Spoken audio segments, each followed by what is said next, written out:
Palenque est l'un des sites les plus riches du sud du Mexique, à la limite de la péninsule du Yucatan. La cité de Palenque est installée au pied et sur le flanc de collines aménagées et elle comprend 3 étages. Seul le centre est déboisé et accessible aux visiteurs. C'est au 7e siècle que Palenque connut son apogée qui prit fin au Xe siècle. Le temple des inscriptions domine la grande place au sommet d'une pyramide à 9 étages, les 9 niveaux du monde souterrain maya. C'est la nécropole du roi maya Pacal. C'est au 7e siècle que Palenque connut son apogée, qui prit fin au Xe siècle. La découverte sur le site d'objets prouve que d'autres civilisations, telles que celle des Totonacs, s'étaient installées par là. Par la suite, les temples furent utilisés en tant que simples abris par les populations des environs. Palenque a été l'un des centres cérémoniels les plus importants du premier empire maya. Il présente donc de nombreux édifices dont les plus impressionnants restent ce temple des inscriptions et le palais. La présence d'une tour de 4 étages sur le palais servait sans doute d'observatoire.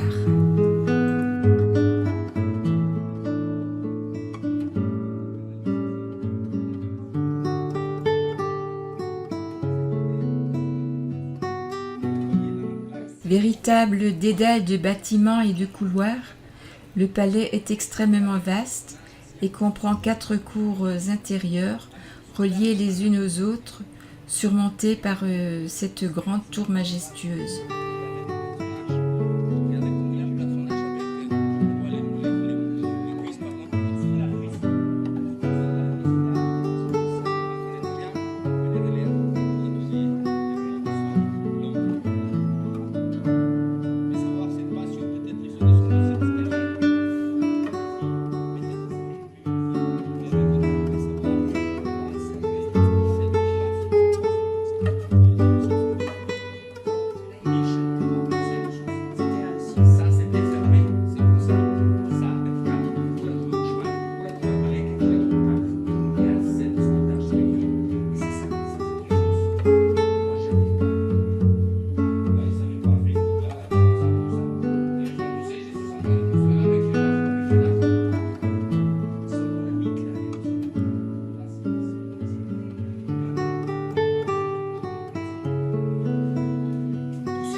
Le palais est unique en son genre.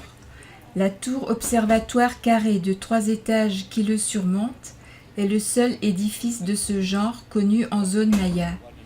Il comporte sur son pourtour des galeries ouvertes sur l'extérieur, dont une grande partie subsiste encore aujourd'hui. Il était le lieu du gouvernement de l'époque maya. Il est constitué d'un assemblage de salles, de corridors et de cours intérieures style patio. Très bien conservé, on peut tout à fait s'imaginer la vie de l'époque.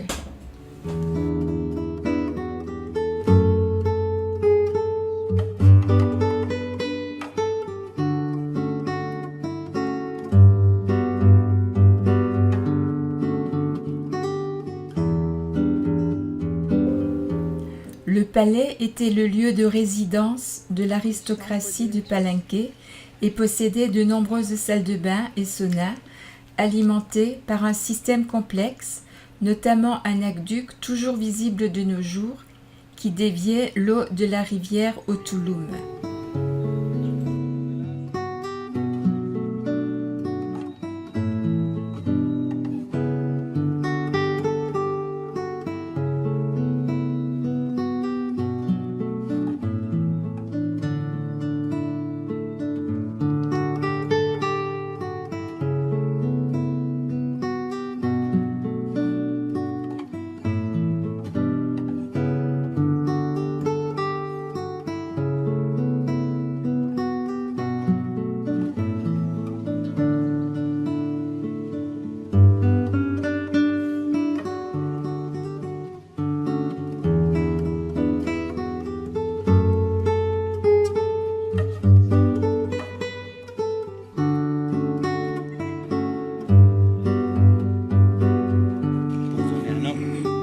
Et ces temples s'appellent temple 15, temple 16, temple 17, temple 20.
Jeu de la piñata dans les jardins de l'hôtel.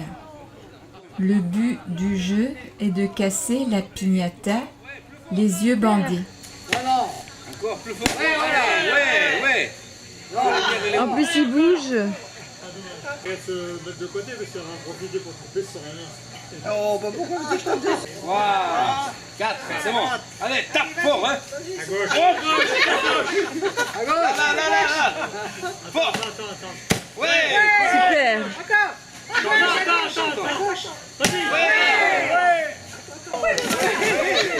T'as une barre.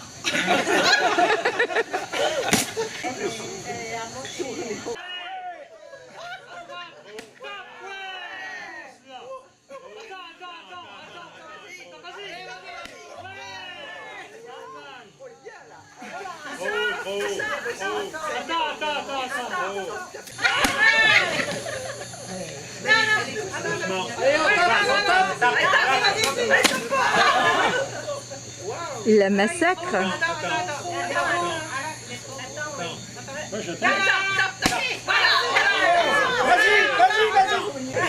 Alors, Allez, maintenant.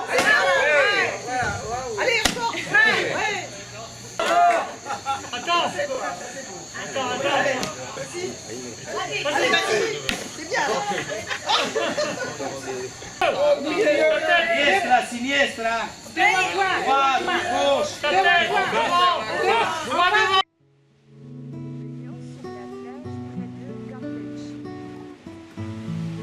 Champoton est un petit village de pêcheurs au bord du golfe du Mexique où nous pouvons nous baigner.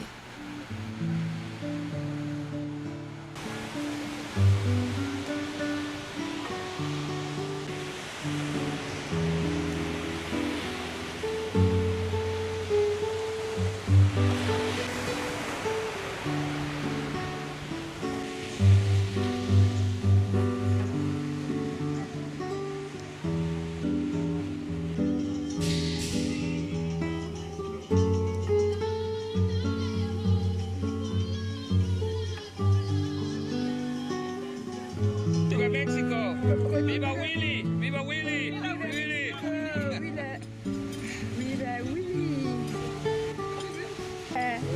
Viva Chapotón! Viva México! Viva Mexico. Viva México! Viva Francia!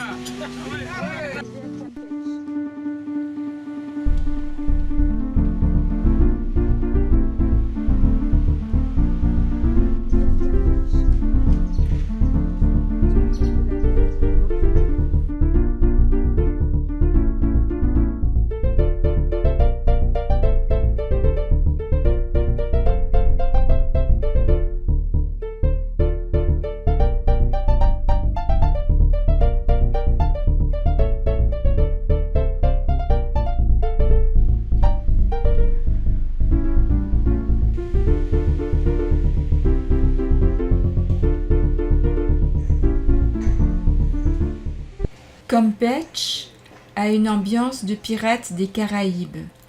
Cette ville est le plus grand repère de pirates du golfe du Mexique.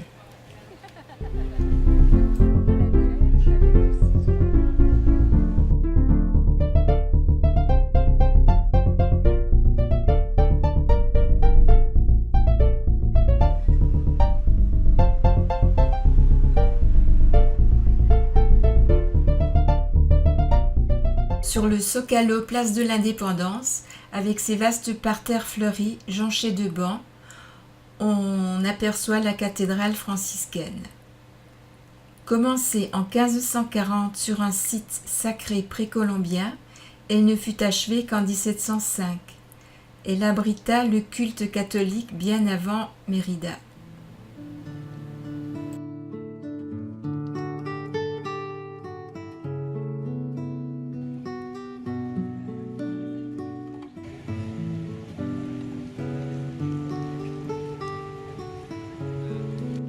Cette église Saint-Francisco passe pour avoir été construite sur l'endroit même où a été dite la première messe du Nouveau Monde.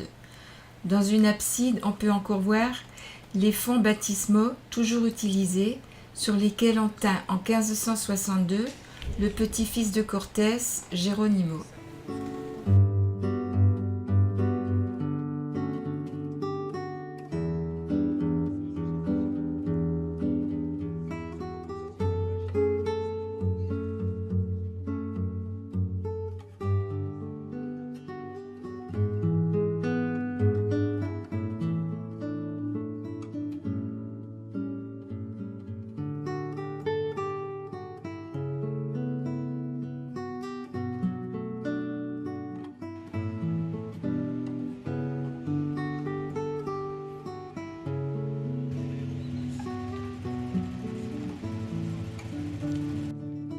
Promenade pédestre dans le centre historique, aux nombreuses ruelles pavées et anciennes demeures coloniales.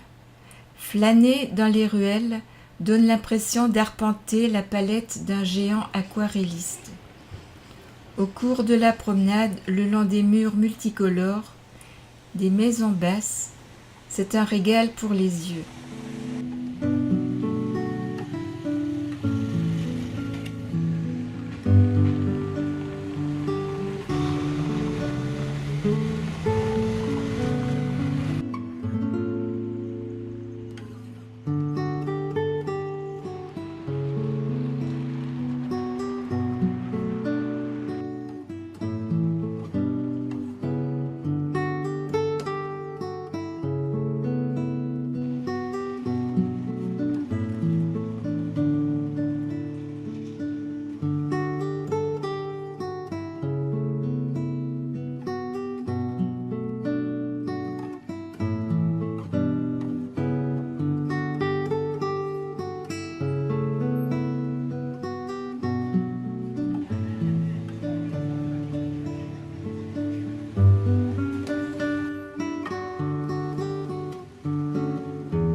Son et lumière à Uxmal.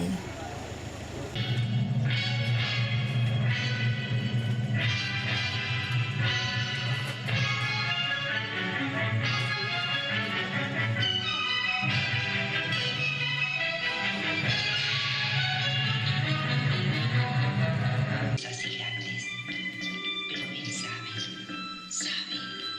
y no dice nada.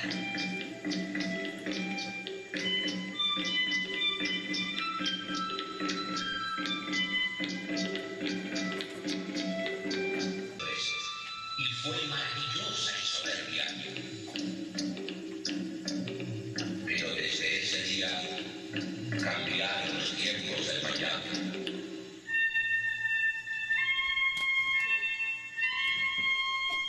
Pasión de los campos. No hagas que la sequía Somos nosotros. hachas de piedra y cuchillos vienen del imperio de la sal. Traen también sagrados.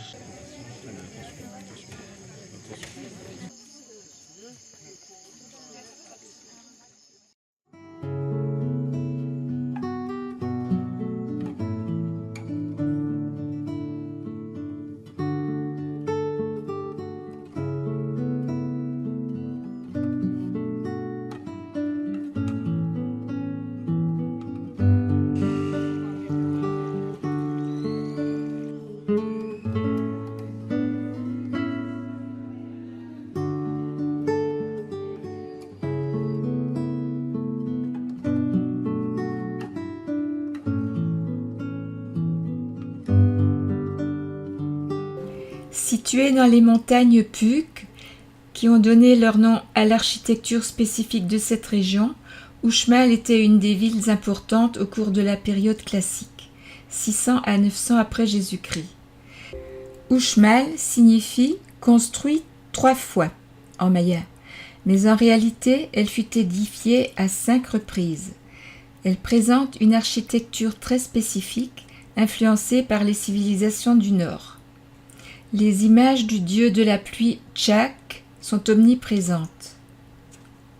La pyramide du devin ou du magicien a une base ovale et n'a pas d'équivalent dans le monde précolombien.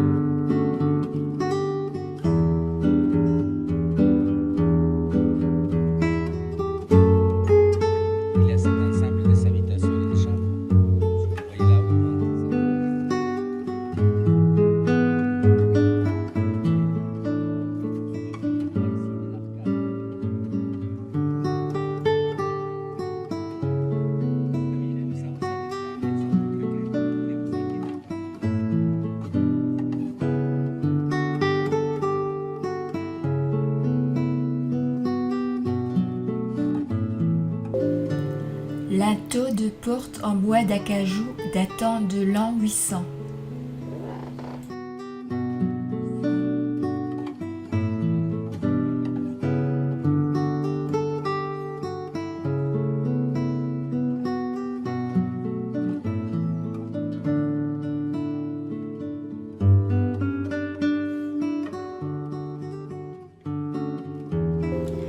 Le quadrilatère des nonnes est certainement l'ensemble monumental le plus intéressant du site, et certainement le plus impressionnant. Il est connu depuis le XVIe siècle, et les Espagnols lui ont donné ce nom en pensant que c'était un couvent, alors que c'est en réalité l'un des palais du gouverneur de la cité maya. Ce qui fait la qualité de ce palais, outre les très belles proportions du plan d'ensemble, c'est la décoration surabondante de l'intérieur comme à l'extérieur des édifices. Le patio central de 65 x 45 mètres est bordé par des terrasses qui permettent d'accéder aux 4 bâtiments qui composent le palais. Chaque édifice a une décoration et une architecture spécifiques, le tout formant un ensemble particulièrement harmonieux.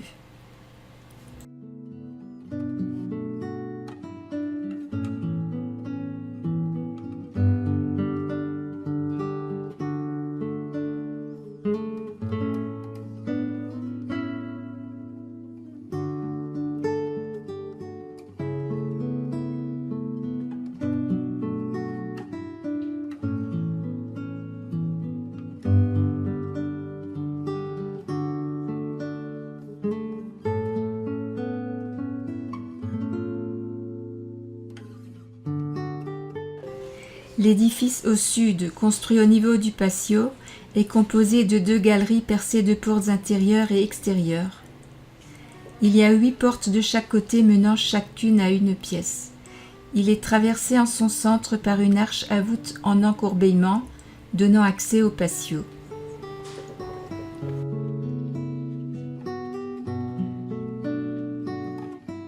Ça.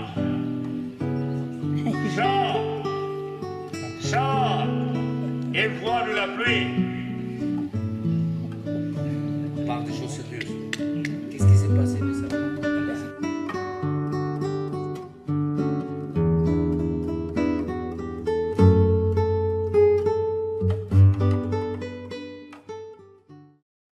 L'édifice nord est le plus important du quadrilatère.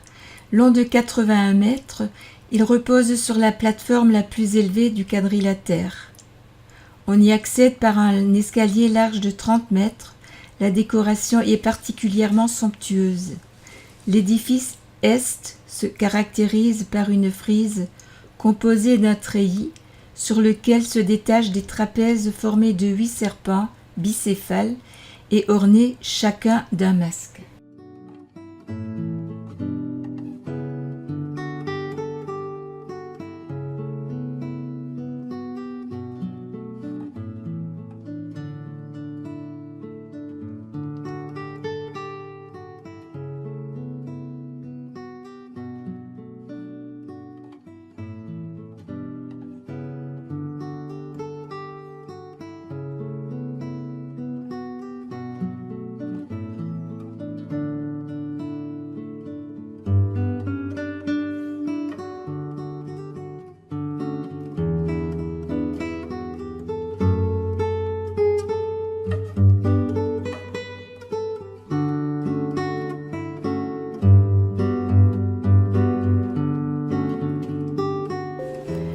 Le jeu de pelote maya à Uxmal mesure 34 mètres de long et 10 mètres de large, du nord au sud. Les pierres atteignent 6 mètres de haut et la balle est de 3 kilos. 2 équipes de chacune 7 joueurs s'affrontent en essayant de placer la balle à travers un anneau. Les mains, les pieds et la tête sont autorisés. Seuls les Indiens nobles avaient le droit de jouer. La raison en était religieuse.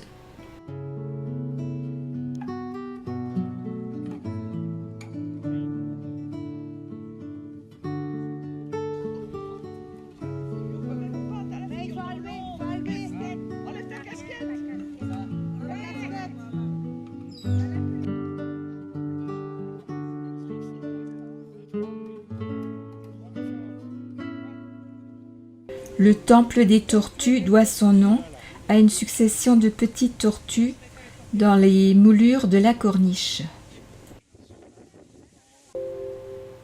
Au sommet de la grande pyramide, le panorama embrasse l'ensemble de ce vaste centre cérémoniel, sans conteste, un des plus beaux legs de la civilisation maya.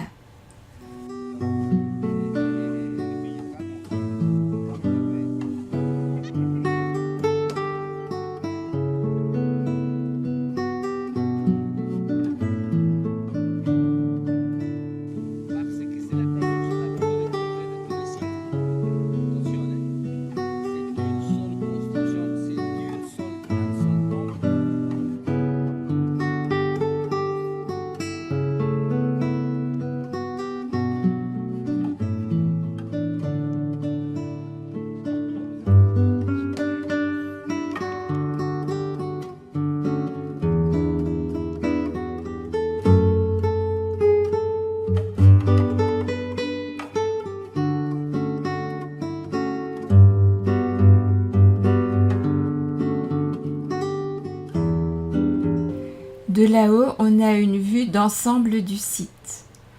On devine aussi dans la forêt environnante plusieurs buttes qui sont autant d'antiques pyramides que les archéologues n'ont pas encore dégagées de leur couverture végétale.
¿Cuántos nombres lo escrito bien? Ahora están esperando ya, pero no los encuentro. Te presento a mis amigos. Je vous présente Ernesto. Et je le connais depuis 40 ans avant d'être ici. Moi, je suis très content de parler votre belle langue. Quand je suis allé à l'Alliance française, j'ai appris avec le professeur français l'histoire de la France, Victor Hugo, Voltaire, Napoléon qui pouvait gagner toutes les batailles sauf moi. Il a travaillé, il est plus jeune que moi. Moi, je suis 70 avant Jésus-Christ. Ah, voilà. J'ai 40 avant Jésus-Christ. Un saludo, amigo. Que te vaya.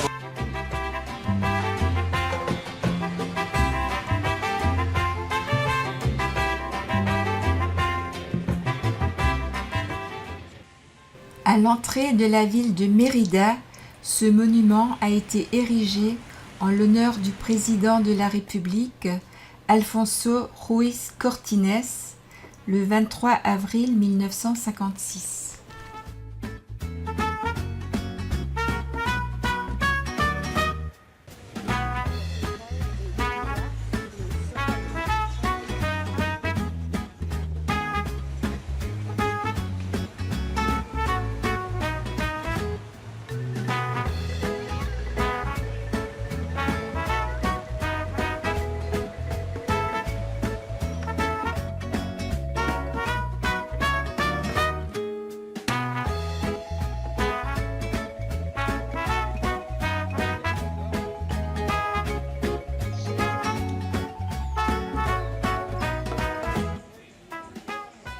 Sur la droite de la cathédrale, on pénètre dans le palais du gouverneur, dont l'escalier d'honneur présente une monumentale fresque murale aux couleurs vives, mythifiant l'histoire des Mayas et leur première rencontre avec les conquistadors.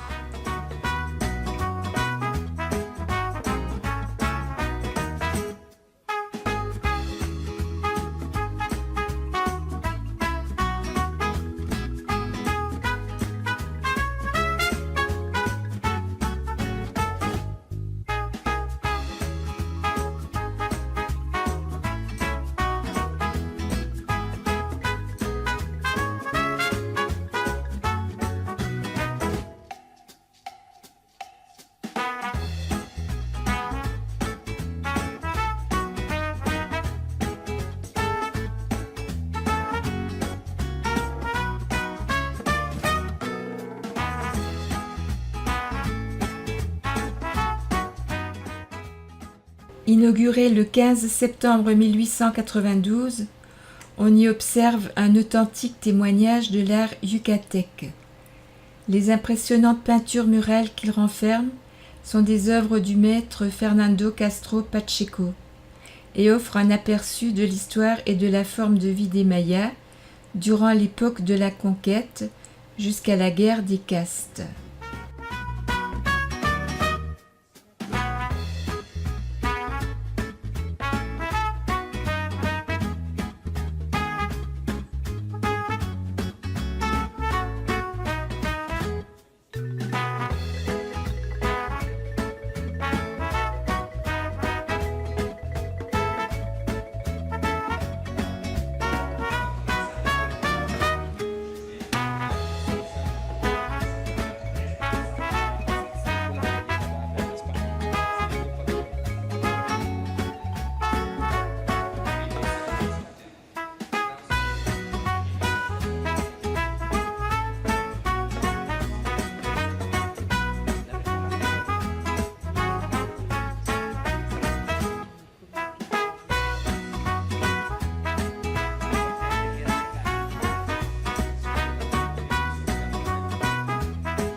Le rigorisme architectural de l'imposante cathédrale, édifiée entre 1561 et 1598 avec les pierres des temples mayas détruits par les conquistadors, contraste avec l'habituelle profusion baroque des églises mexicaines.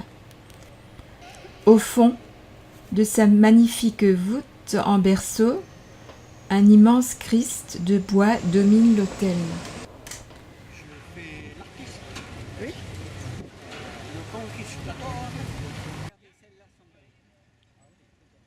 Fondée en 1542 par Francisco de Montero, la ville blanche, comme l'avaient baptisée ses colonisateurs espagnols, en voyant ses murs immaculés et ses habitants vêtus de blanc, est écrasée de chaleur dans la journée. Elle ne sort de sa torpeur qu'au coucher du soleil, lorsque les familles convergent vers les places arborées du centre colonial, attirées par un concert ou des danses typiques. La jolie capitale yucatèque cultive en effet un sens de la fête et du folklore unique au Mexique. Ici, les racines mayas, mexicaines et caribéennes cohabitent avec bonheur.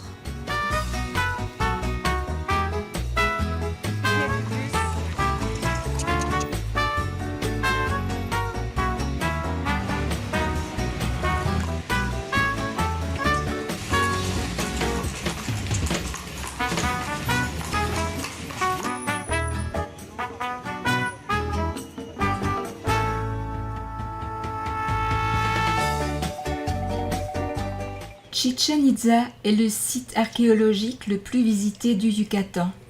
C'est aussi le plus complet, le mieux préservé et le plus riche des ensembles architecturaux que nous a légué la civilisation maya.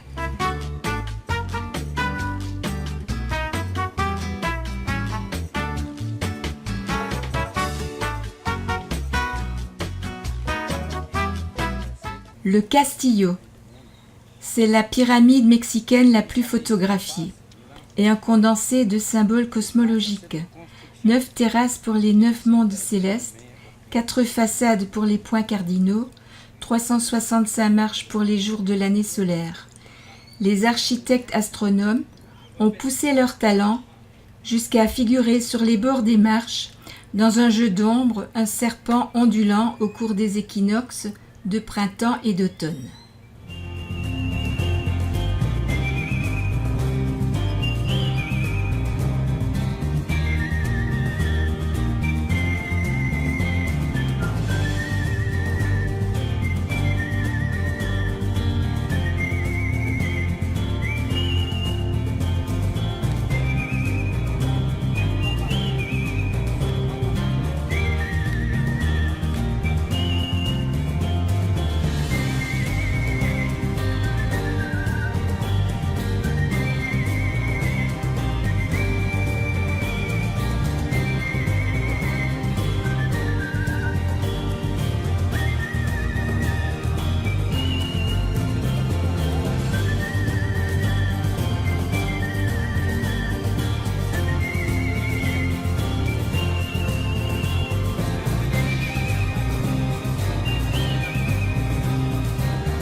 Les fresques sur les murs de ce jeu de pelote révèlent des joueurs harnachés, tels des footballeurs américains, mais rappellent aussi le sort de ces malheureux, avec des scènes de décapitation.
Dans ce cénote, on a retrouvé des effigies du dieu de la pluie et des offrandes.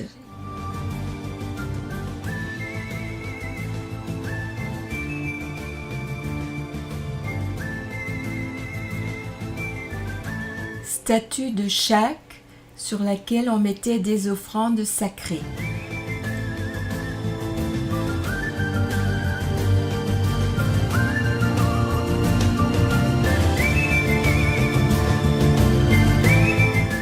Cerné par ses colonnes, le temple des guerriers borde à l'est du Castillo la grande place où s'élevaient les bâtiments d'origine toltèque.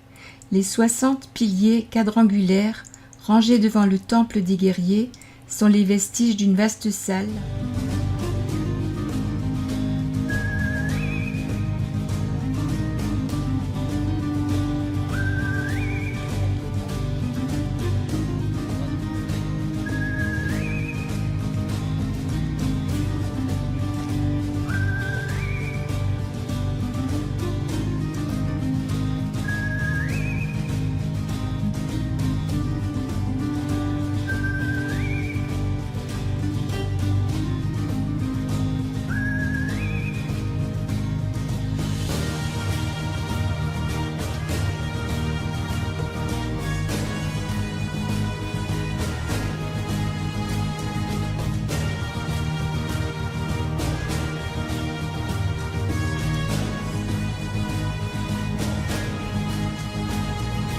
plateforme de Vénus et plateforme ronde où se passaient les danses.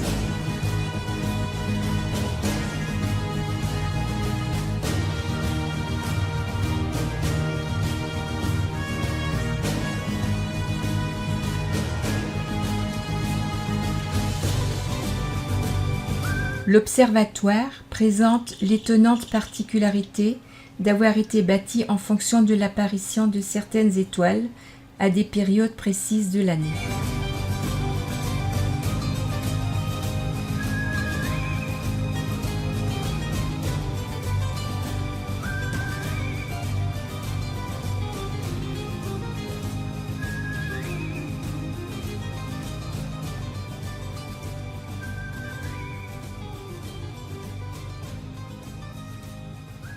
Temple qui s'appelle l'église à cause de ses sculptures.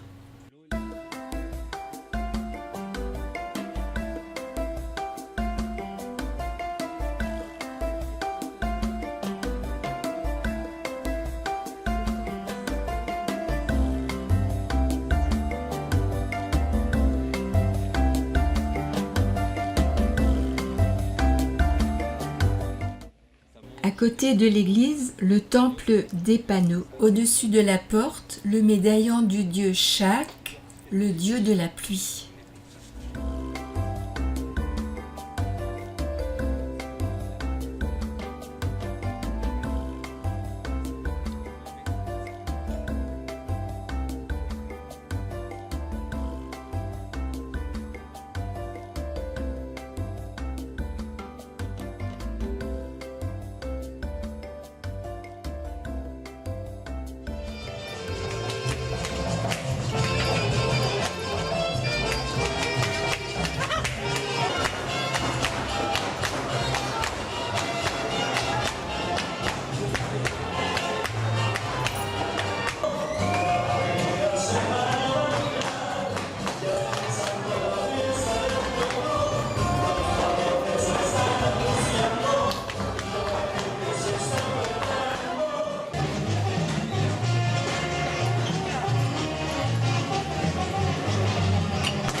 Tulum signifie en maya « ville de la Renaissance ». Elle aurait été édifiée vers 1200 après la période de déclin de la civilisation maya de 900 à 1200. L'ensemble est entouré de murailles de chaque côté et de petites falaises la protégeant côté mer. On dit que les Mayas pratiquaient des rites magiques sur l'autel du Castillo, le château, la pyramide dominant la mer des Caraïbes. Si les conquistadors ont transformé la cité du VIe siècle en ruine, ils n'ont pu en faire disparaître l'enchantement. Cet Éden mexicain en est la preuve.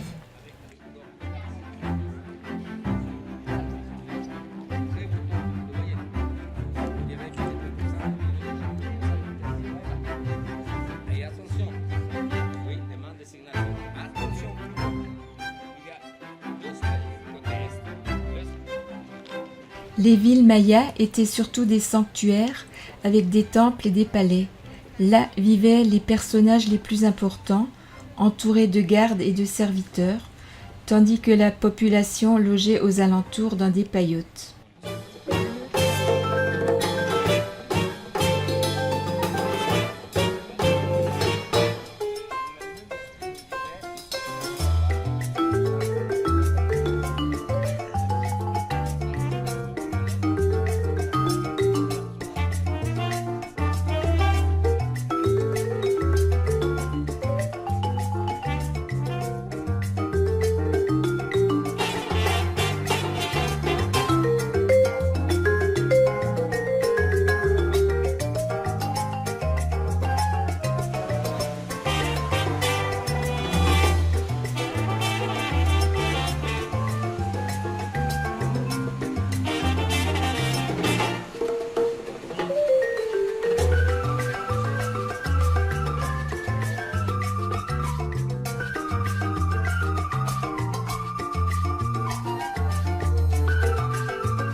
Notre périple se termine à Playa del Carmen, station balnéaire mexicaine de la Riviera Maya, située sur le littoral de la mer des Caraïbes.